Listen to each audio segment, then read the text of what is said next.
my God. Come on.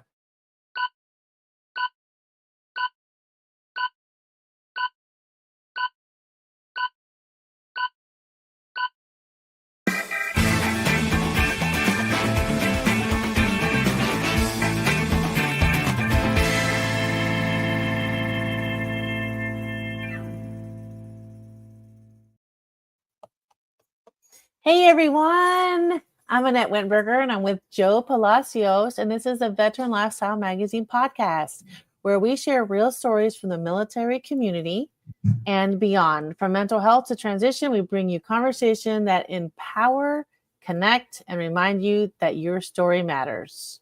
Today, we are joined by Dave Rossberg, a former U.S. Navy nuclear submarine officer turned general contractor and small business advisor. Whew.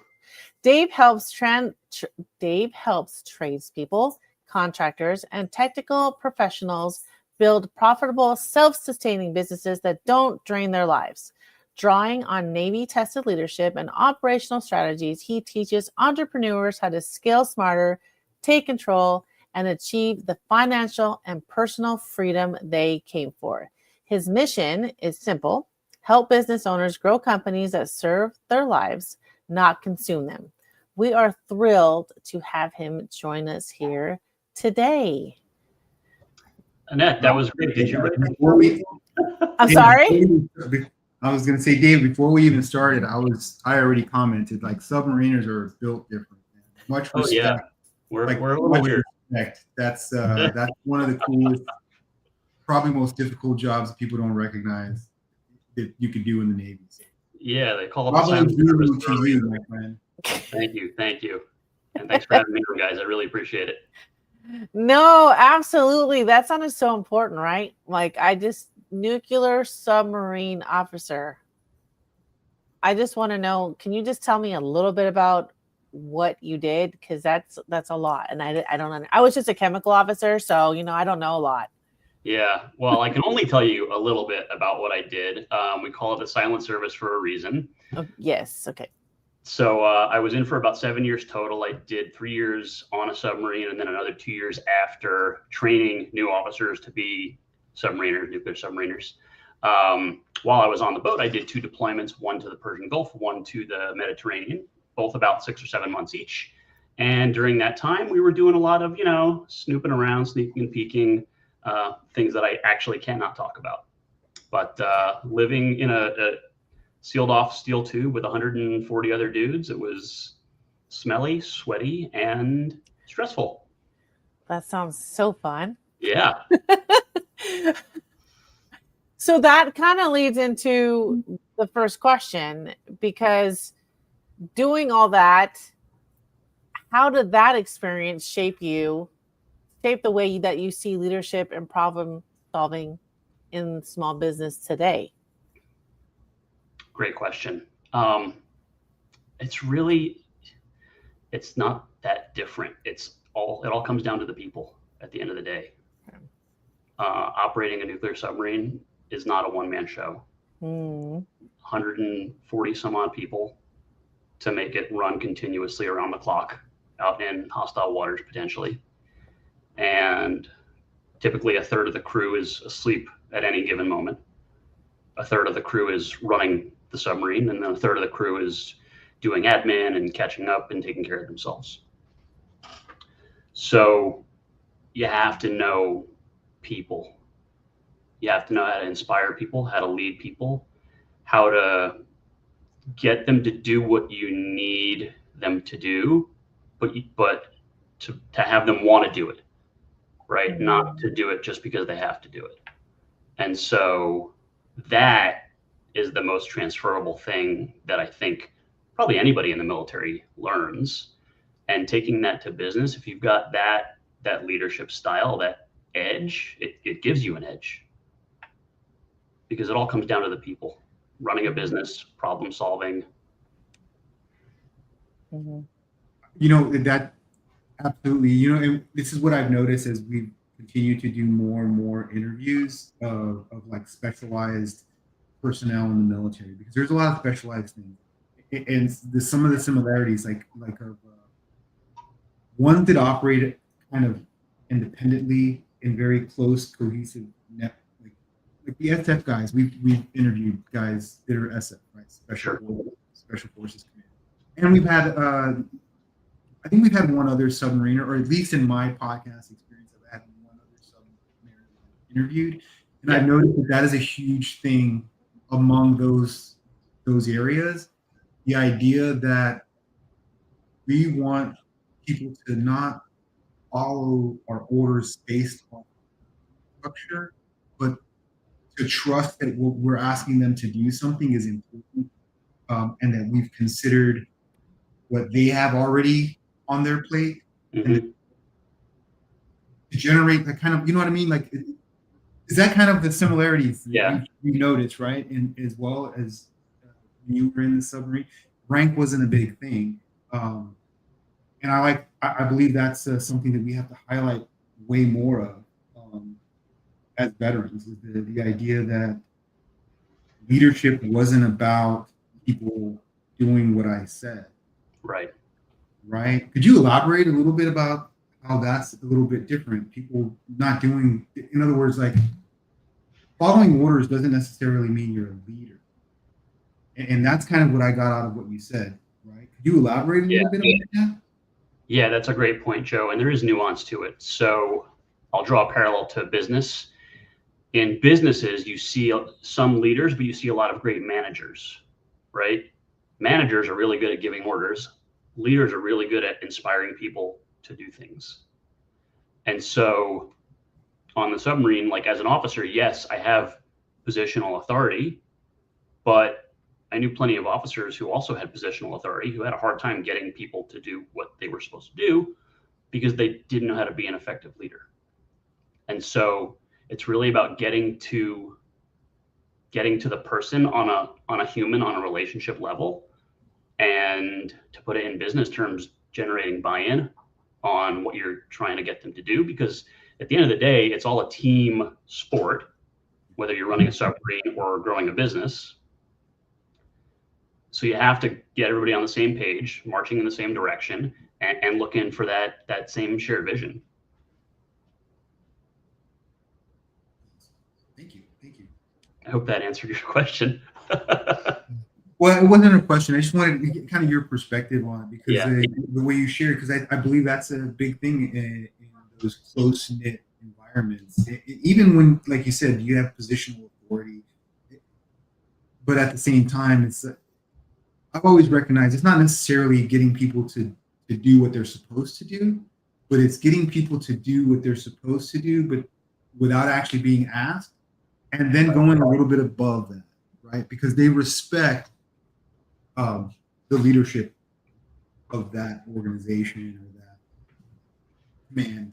So to say. Yeah. So there's a concept in there that I want to point out, and it's I apply it in business, but I learned it in the military, and it's sort of the concept of pushing ownership down to the lowest level possible, close to the deck plate, as we say in the Navy, right?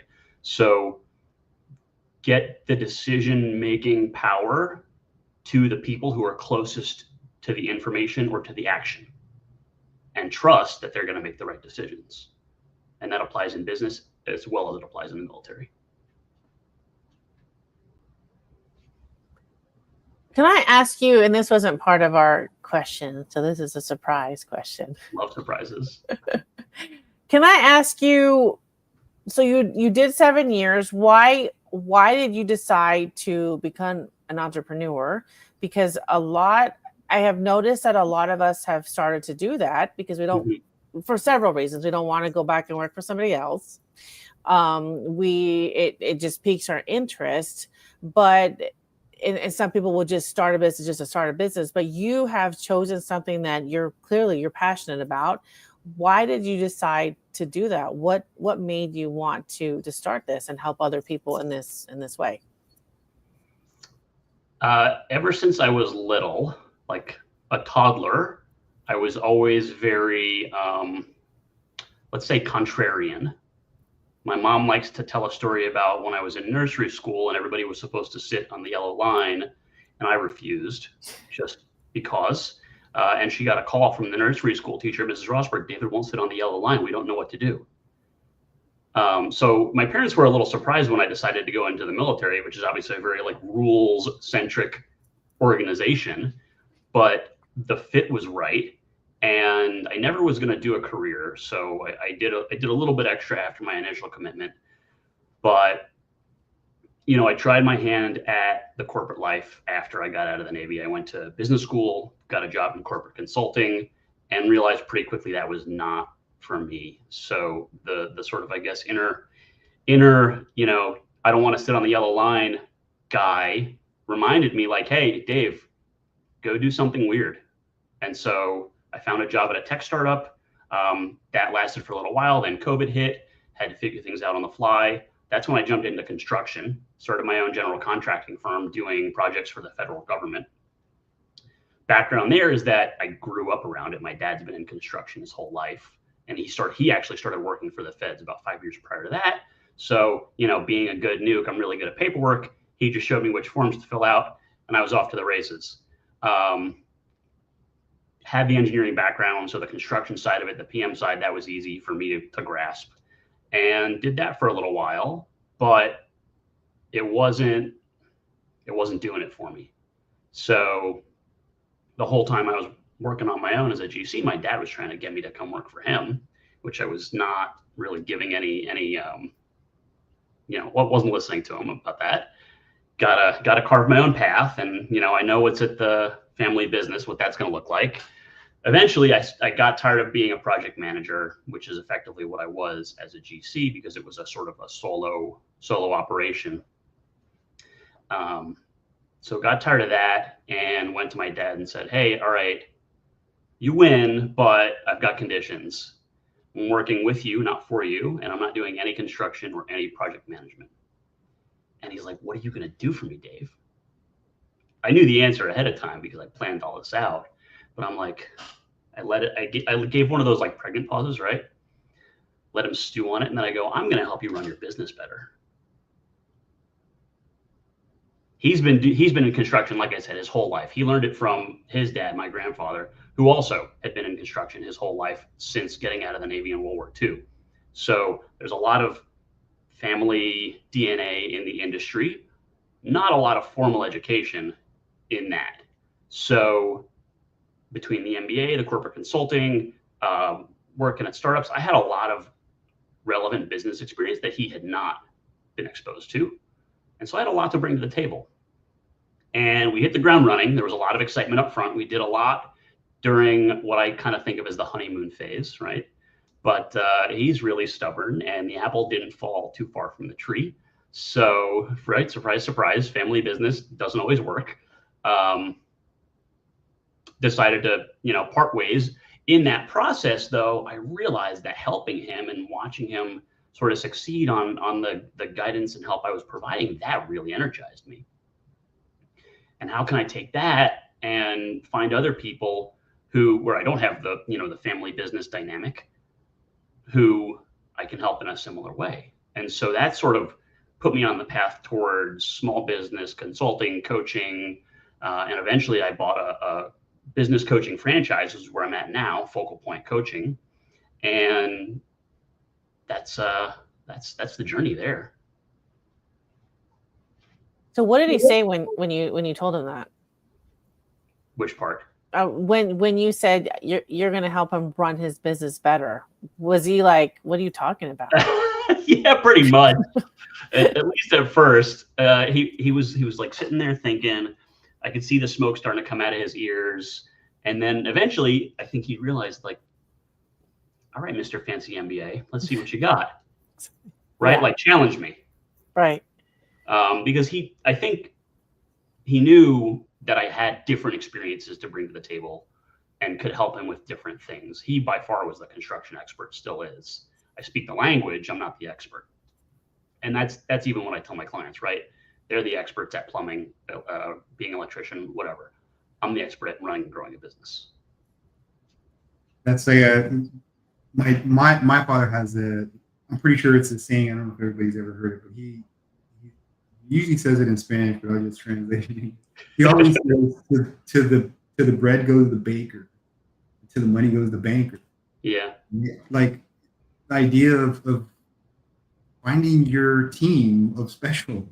So I love that story because and then also like bravo Zulu to your dad for recognizing the idea that you weren't necessarily saying your business is bad, but let's just make it better. Yeah. And being open to that. That's the hardest part, right, David? I mean, is that your biggest pain point when you actually are addressing people to say, hey, I'm gonna help in your business? How do you kind of avoid the idea of this guy saying my business isn't good? Because I think that's always a thing, right? Yeah. So to your point, like even if your business is great, there's always room for improvement. That's number one. I work mostly with people who are kind of like my dad, right? They grew up in the trades, swinging hammers, turning wrenches, whatever, and then decided, hey, I can do this better. I'm going to start my own business. But how many times has somebody said that without realizing what comes with it? Sometimes I like to stand up like in a networking thing. I'll go around the room and say, like, what's your job? What's your job? What's your job? And they'll answer plumber, lawyer, doctor, baker, marketer, whatever. And if it's a room full of business owners, I'll go, no, you're all wrong. You're business owners. And that clicks with some people. It doesn't click with others, but I really believe that if you're a business owner, you're not a plumber. Interesting. So now I just lost my train of thought. Oh, Edit this part out. I know. So for a lot of your clients, then they're wanting financial freedom. That's just part of their goal, right? So yeah. How do you help them then create that balance so that they can actually get the life they imagine when they started the company, but making them think realistically? What is the process to sit them down? Just like you had said, you can't be a plumber if you're a business owner. So how do you dissect all of that to get them what they had imagined? I mean, the first and most important thing is that mindset shift, realizing that you're not a plumber, you're a business owner. Mm-hmm. Like, yes, maybe you still go to job sites and turn wrenches every so often because you have to, you're short staffed, whatever. Mm-hmm. You're not a plumber. That's not your primary role. So getting somebody to come to that epiphany, that mindset shift is the most important part. Once we do that, then it's all about helping them understand what being a business owner is all about. And that goes back to leadership and people, putting the right people in the right places, figuring out what you're good at, what they're good at, and making sure we're all doing the right things together. Mm-hmm. That's so listening to you say all that is so interesting to me, because I think, not to put our business out there, but it's hard, right? So when you start a business, but in the beginning, you have to do all the things. You have to wear all the hats. You have to play all those roles. Mm-hmm. So it's hard as you progress to take that off, because you're like, no, but this is what I do. I have to make it happen. I got to make it work. So it is hard for a lot of us to step back and not be that plumber, because we're so used to being the plumber. Yes, that's the trap. What is your greatest strength ends up becoming your greatest weakness. Yeah. Right? Yeah. Because I'm a great plumber. I'm going to go out and do all of these jobs as a plumber, and now people love me. So I've got to hire more people to grow my business. Mm-hmm. Mm-hmm. I'm the owner, but I'm also still acting like a plumber. But I got to do other stuff too if I'm going to grow the business. And so at the same time, I'm still building the business with sort of myself as the bottleneck, because that's the only way I know how. I haven't learned that I have to delegate and train people on my expectations and find a smart finance guy to run the books and find a marketer to get the word out, right?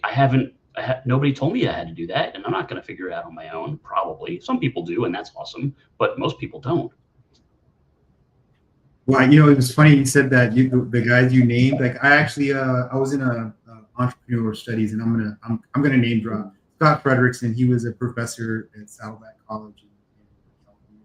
And one of the things that he actually even said before is like, there's three people that every business owner, entrepreneur should have contact with.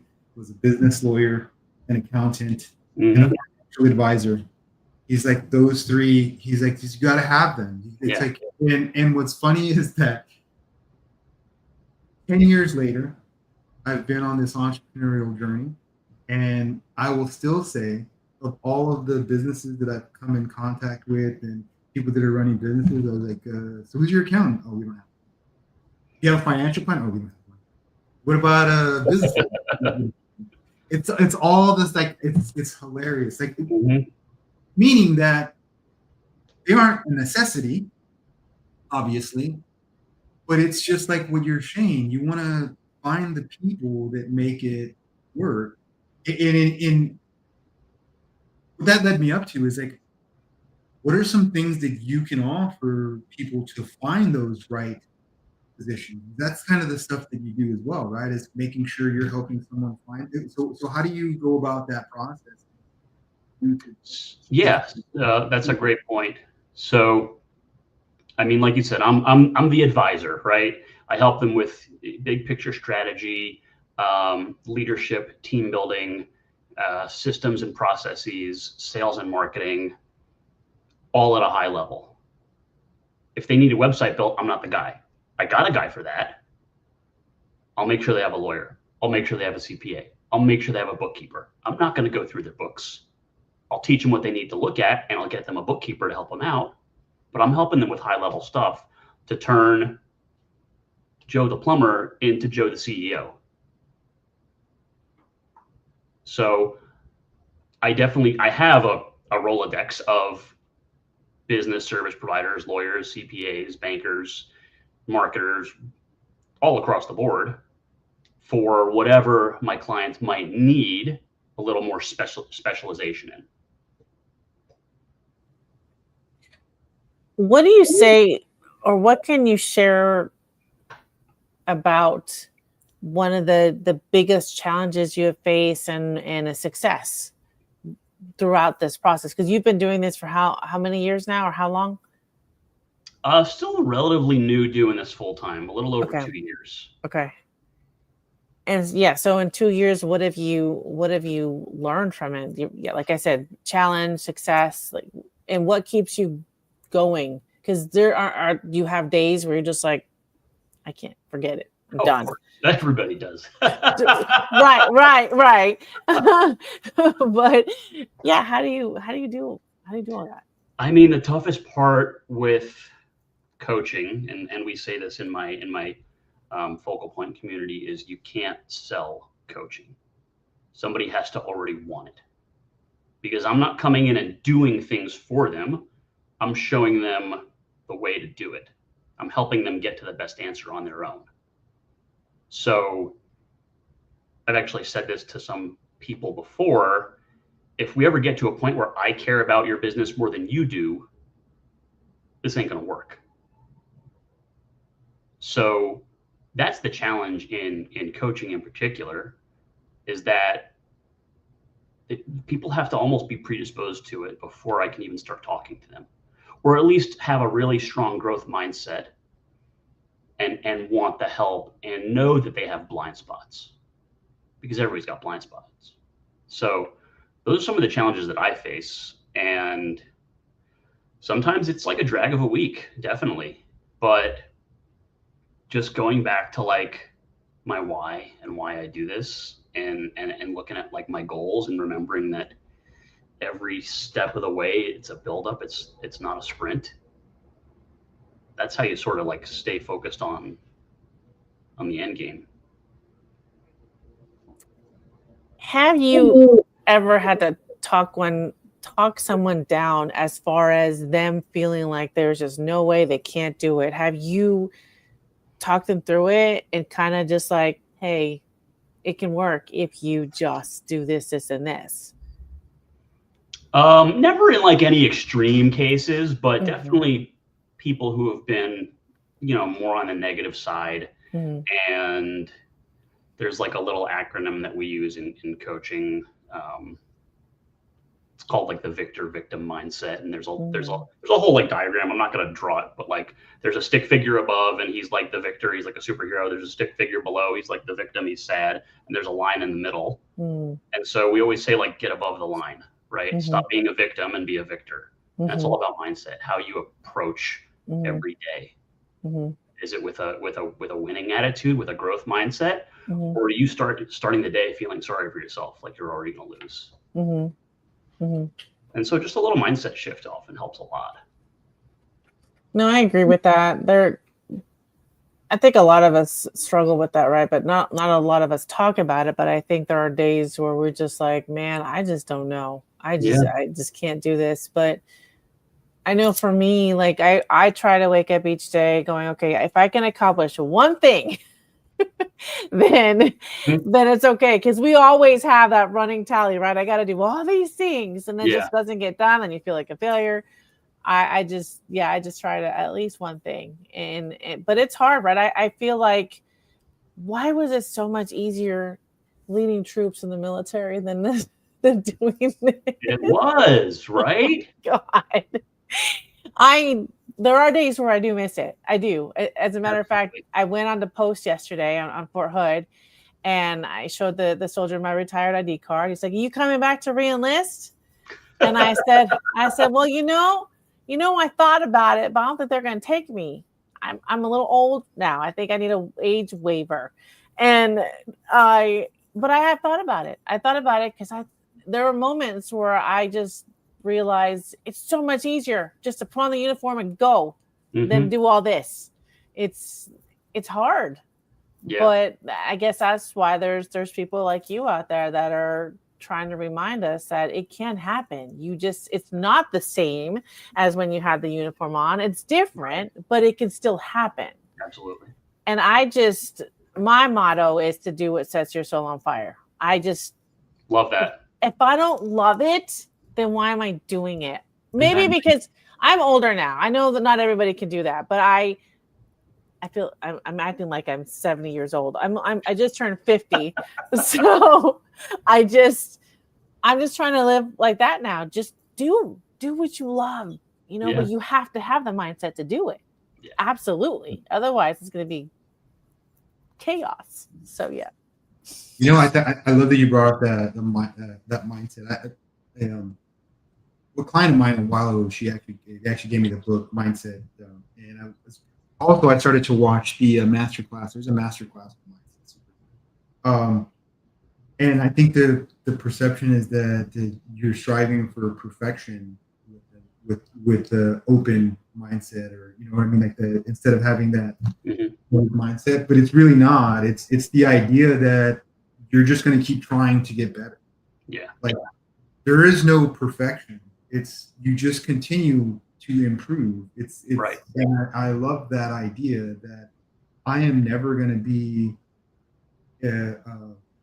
knowledgeable in everything, but I can strive.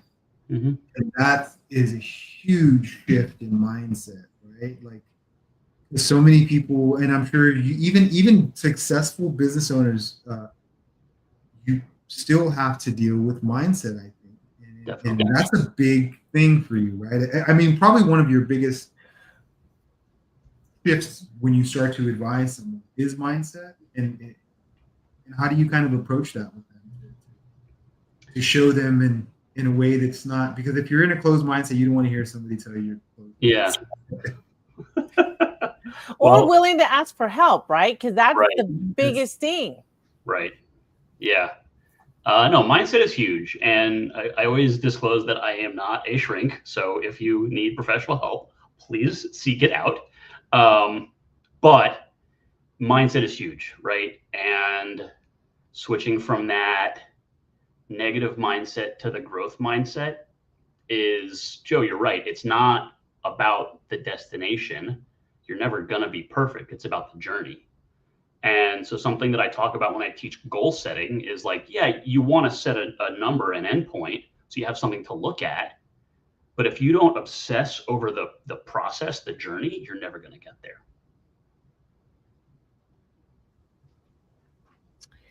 And that's, yeah, I mean, that's for everything, right? No matter what we do, we need to, everything's going to go back to mindset. Everything is, no matter what you do. Yeah. You wake up grumpy like I do sometimes. Nothing's getting done. Nothing's getting done today. Yeah. Oops. It happens. It happens. Even to me. But it's okay, right? Because we need to learn to give ourselves grace in the process. Yeah. And that's a hard thing, especially for competitive people who are just like, it needs to happen this way and that's it. Mm-hmm. We have to learn how to adjust fire. Yeah. We do. And I still learn that. Yeah. All the time. I learn something new every day, but I'm willing to take on, listen to people more and say, all right, you know what? Give it to me. What am I doing wrong? How can I fix this? Mm-hmm. Otherwise, I only know what I know. That's it. Right. And we have to bring people in like you to readjust and help us refocus and learn new things, because obviously we're the plumber, but we need people to help us do everything else. I like plumber. I'm going to use plumber all day. Perfect. You can go fix your neighbor's sink too. Yeah, exactly. So I don't know. What do you think, Joe? This is a lot that we're learning today, from a whole different perspective. And I think it's so good. Like, we need to be reminded about things like this. Well, I think also, like, I'm pretty sure, Dave, as it's kind of advisor and you start to work with these guys, how much accountability does it actually take for a business owner to kind of work through these processes? And how do you kind of help them hold accountability to what you're teaching them and to what they're learning? Yeah. So it's lonely at the top, right? Yeah. One of the biggest things that I bring to my clients is that sense of accountability, that accountability partner, the thought partnership, right? Somebody to vent to, even, yeah. Right? Because they can't talk to their, number two. It might be about the number two. More often than not, they can't talk to their spouse because they just wouldn't understand, or they don't want to like dump all that into the relationship. So who else do you have as an owner? Unless you've got, some trusted mentors, or you need an advisor. And even if you have trusted mentors, you still need an advisor. So how do I bring that accountability? How much does it take? I meet with most of my clients weekly or every other week. And I don't pull punches. If they say they're going to do something and they didn't, I'm going to ask why. I'm going to call them out because they need that. Yeah. Nobody else is going to do it. We need that tough love, though. Yeah. I need it too sometimes. I do every day. Yeah. Well, that goes back to what when we initially started our conversation. And I think it's more of the emotional intelligence of who you're working with. Like a real leader will understand those things. And then they have an advisor that can kind of help them navigate those emotional leadership type stuff. Like, yeah. Who you can talk to in a certain way, who needs guidance in a certain way, who needs to be more like, you didn't do this, you need to do this, right? It's just an idea of like, you've got to be more flexible. And from what I take is like, some of your service is from that, right? The flexibility is what you picked up, and that's kind of what we talked about earlier. I think that's pretty good. No question. Kind of like just a prompt. Back to the front, like, because this is a veteran lifestyle magazine. Yeah, I think that's a big trait for certain people in the veteran to understand who needs like a firmer leadership, right? Yeah. Understanding the spectrum of leadership. Yeah, I mean, this is what I learned as a young officer in the Navy on a submarine, right? I learned how to be a leader from my first chief, my E7, who was my partner in running the division. I owe that guy a lot, right? He taught me what it meant to be a good leader by example, right? We also talked about what being a bad leader looks like. Fortunately, we didn't have too many examples of that to draw upon, but we talked about it. And look, you got to adjust your style to everybody. Yeah. Some people need a carrot, some people need a stick, and you have to know when to use which. And so as a business leader, same principle applies, right? To your people in sales or marketing or out in the front lines, whatever. As a coach, I use the same principle. Some of my clients respond better to carrots, others better to sticks. And so it's just getting a sense, it's that EQ, the emotional intelligence, getting a sense for how people respond to different styles of engagement. Yeah. So David, I mean, how will someone get to work with you? Like, where would they how do you kind of get that process? Like, what are the ways that you validate people that you want to work with? Because I know for you, it's more about not necessarily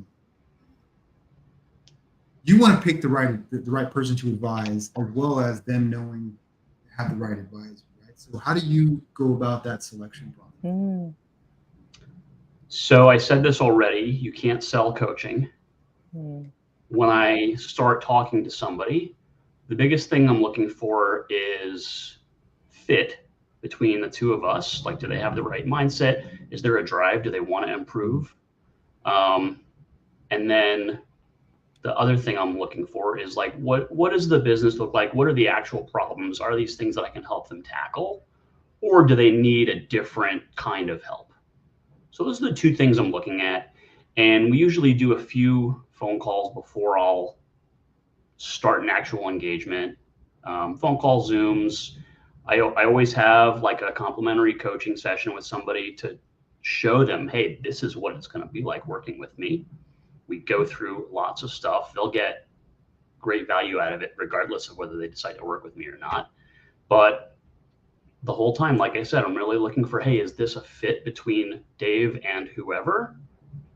And then does the business make sense for how I solve problems and how I help people solve problems? Have you focused mostly in the trades, or are there other areas that you're looking to move into? And what are those other areas, if not in the trade? I do have other clients that are totally unrelated, but my background and my expertise is in those very technical fields, the trades, engineering, because I speak the language, because that's where I come from. So that's where I market myself. That's where I focus my energy. That's what I build my business around. But the principles that I teach can apply to any different industry, right? I can help a lawyer. I can help a doctor. I can help a baker. I can help a candlestick maker. Had to do that rhyme there. But to answer your question, my primary focus is the trades, construction, engineering. I'll even throw architecture, field services, home services. That's all the same for my approach, for my coaching approach. I have an IT guy. I worked with a fashion tech startup. I worked with an environmental sustainability consultant. Like, it's all over the place.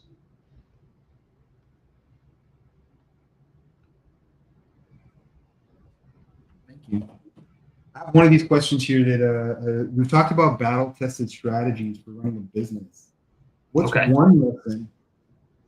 one lesson, either Navy or in your things, that you could kind of help one of those traditional businesses? A battle-tested strategy. Okay, this is a good one. Actually, I just wrote a blog post about this that came out today. I don't know if you guys are on my newsletter. You might have seen it this morning. If not, I'll get you signed up later. But the short version is, and the title of the article was Ready, Fire, Aim. So the whole point is you can't waste time trying to get to that perfect 100% decision, right? You have to get 70, 80% of the way there and start to move. Because by moving, you will start to create more clarity, right? It allows you to test, to iterate, to learn, to hone in on actually maybe getting closer to that 100% decision. But you're going to stall out at 70, 80%, and you'll sit there forever unless you move. So ready, fire, aim. That's a joke we use in the military, right? But Yeah. The concept that it describes is totally valid. I mean, you know what's so funny? That's actually that message came up to me like yesterday. Because Rumi says clarity comes from action. It says as you walk the road, the path becomes clearer. Mm-hmm. And I love that idea, right? It's just like everything in the military too, right? Action trumps a plan. Like a bad plan in action is better than a perfect plan being perfected. Yep. So, Yep, I think that was Eisenhower. Yeah. No, maybe it was Patton. I think it was Patton. A good plan violently executed is better than a perfect plan tomorrow or something like that. Yeah. A plan violently executed today is better than a perfect plan executed. Yeah. Interesting. We've learned so many valuable tools in the military, which is really cool. Definitely. Things that we don't think of, right? Like, I mean, so awesome. Share another wisdom. We really love one more wisdom, David. One more wisdom? Okay. So leadership 101, right? Figure out what you're really great at. Do that. For the things that you're not really great at, find people who are way better than you. Give them power and get the hell out of their way.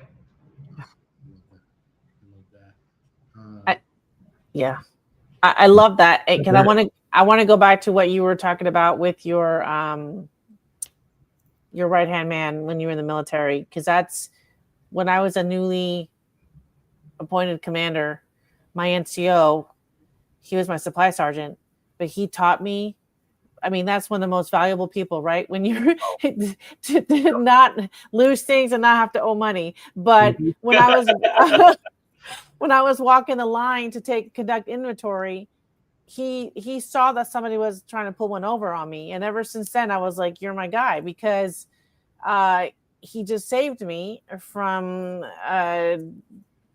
trying to get a 2-inch screw instead of a 3-inch, because it makes a big difference when it's on paper. Nope, you have to pay for that 2-inch because it was so whatever. I will always go back to my NCOs because they really I learned so much from them. Absolutely. And if you open your mind to it, they will be your best, right? But a lot of us officers are like, we're higher ranking, we don't need to listen. No, man, change that mindset real quick, because they will be your people. And so so even now, as I've been retired 8 years now, but still I will go to my people who will know more, better, to steer me in the right direction, because I don't know everything. I still learn something new every day, just like I had stated. So it's so vital. This whole topic today of mindset shift and business and all that, it's so important on how we live our life each day. We just apply it so much. Yeah. There is one question I wanted to ask that's not even on here, because I met you at Veterans Edge last year. Yes. And I wanted you to tell people, why do you think it's so important to go to events like that? Because it took me quite a few years to actually be comfortable to go into that setting. I was just like, I don't fit in. I'm not really a business owner. I don't make this much money. I don't have these many people. Like, there's so many things that was going through my head that I didn't feel like I belonged. So can you tell people why it's so important to go to things like that? I mean, coming out of the military, you lose so much, right? You've got a built-in community that understands everything about you, that you can rely upon, that you socialize with, that you can talk about problems with. Once you separate from active duty, you're totally removed from that. So finding your tribe, your new community, and building that around yourself is so important. So events like Edge. There's another one coming up in September. I'm not going to be at, but maybe you will, and Mick, right? Just going to events like that and connecting with people who you've got this just instant bond with. It's lonely being an entrepreneur.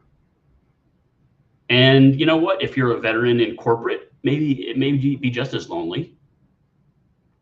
So you got to find people that you can commiserate with, for lack of a better word, right?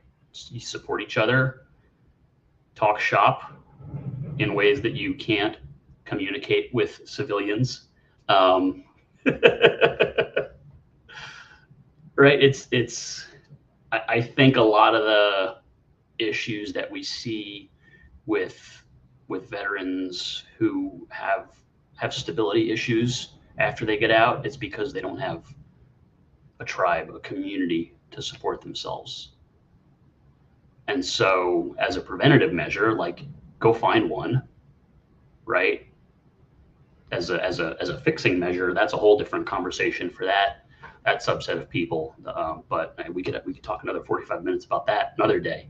But that community is so critical to your well-being and to your success.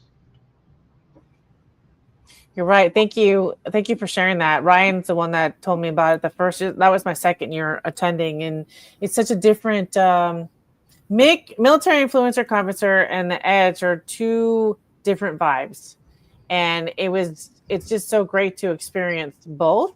Mm-hmm. And then find the one that you really feel connected to. There's nothing wrong with not going to both or just going to one, whatever. And I think it's just you find your people, you find different people, and you that's what kind of keeps your sanity, right? I mean, I know I call one of my best friends quite often. She's not even she's in a different space, but we're able to just bounce ideas off of each other on a personal level, on how to deal with it on a professional level. So it's so important to find your tribe, so to speak, on even if you're not in the same business space. Yeah, absolutely. It helps. Yeah. So what I understood, and I actually put it in our chat for everybody to see. But when you were saying that, Dave, the way I looked at it, because again, I'm a ground element guy, so I always think of it in different ways. For me, it's like a reconnaissance to locate and close with, to find those colleagues, collaborators, enablers, right? Like sometimes those things you'll go and you can sit in a breakout room and it's not relevant. There probably won't be but the people that are sitting there with you to your left and your right, or the people that you meet at the dinners that they put together, or the little those offshoots, I think those are what carry the real big value, because I think it's not the same group of people looking for the same thing, right? Everybody came to these events because they're looking for honestly, I believe community. I recently went to a completely different type of convention. Mm-hmm. It was a board gaming convention founded by a couple of Air Force veterans. So I went there, but it's the same kind of thing. Like I'm not necessarily that kind of board gamer, but what was cool was just to meet the different kind of people that are in that community. Like I think I met someone that's in AI and robotics, and is now looking to figure a way to collaborate to teach veterans more AI and help them get jobs. Like it's all of the secondary and tertiary things that we pick up in those events. So thank you for sharing that. And then also, because you two are both officers, and I was an enlisted, I wanted to share a little perspective, and it might ruffle feathers of other officers that are listening. Let her rip, Joe. But when you guys come back, like when officers get out and they have this really good idea of their enlisted advisor counterparts, like, oh man, these guys were really great. They really looked out for me. They did all these great things. That is a reflection of your leadership. Yeah. When you have officers that get out and they go, oh man, my staff NCOs weren't that great. It is a reflection of their leadership. Like as an enlisted person that's going to advise an officer, like my job is to make sure that those guys are successful. Yeah. My job is also to make sure that the soldiers, sailors, airmen, or Marines under my charge are also taken care of. So like we'll run kind of interference on things that we can. Mhm. But I just think that's a testament to you guys' leadership to know that you come out and you go, oh man, my enlisted guys, they really took out for me. Those advisors, they carried me under, they showed me these things, they protect. That's because you were a great leader. Like, I honestly think if officers that are out and they don't talk highly of enlisted, it's more a reflection of them than the enlisted counterparts. So bravo Zulu again to you, sir. And I don't know what they say. Good job, man. Thanks, Joe.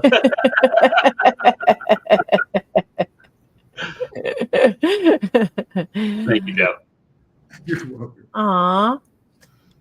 Well, we really appreciate you for reaching out, Dave. I mean, this was almost a year ago, maybe not that long. It's been a few months, since I last saw you. It went by real fast. Yeah, definitely. So I appreciate you reaching out and choosing this platform to share about what you do. And it takes special people to do that. So that's kudos to you for doing it and continuing to go through the motions to help other people out.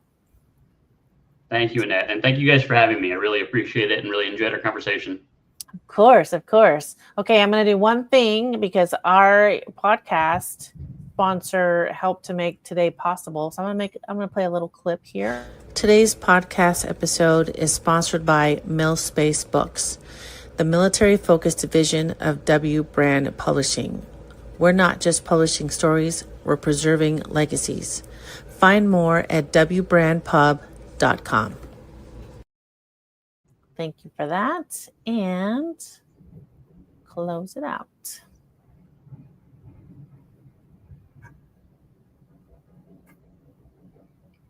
All right.